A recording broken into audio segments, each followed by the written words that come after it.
These fortresses were formidable. Thick walls, multiple gates, drawbridges, bastions, and moats protected Egyptian garrisons.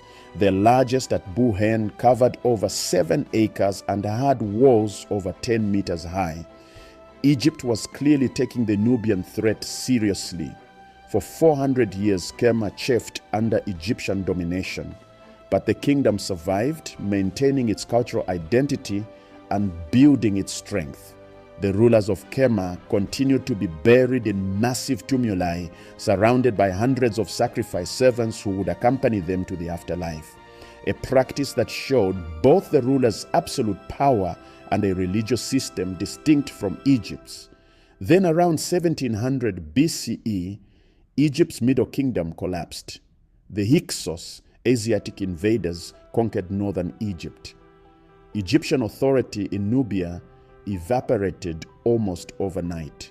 Kerma's moment had come. The kingdom expanded rapidly, pushing north past the abandoned Egyptian fortresses.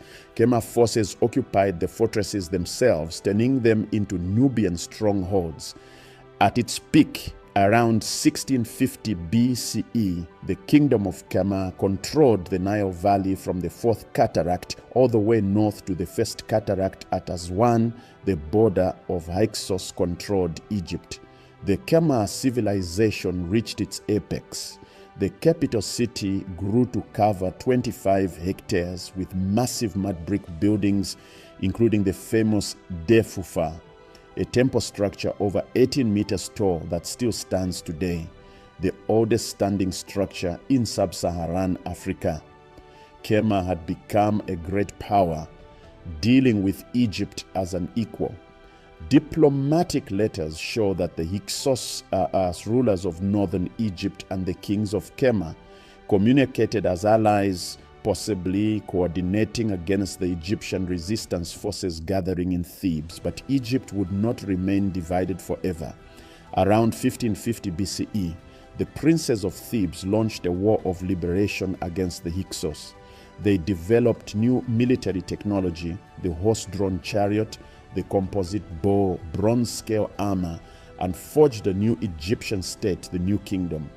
These New Kingdom pharaohs were warrior kings, unlike any Egypt had seen before, and they had long memories. Egypt had been humiliated by the Hyksos invasion.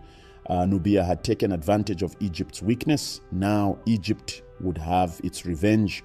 Pharaoh Thutmose I struck first around 1500 BCE. His armies swept south, smashing through Nubia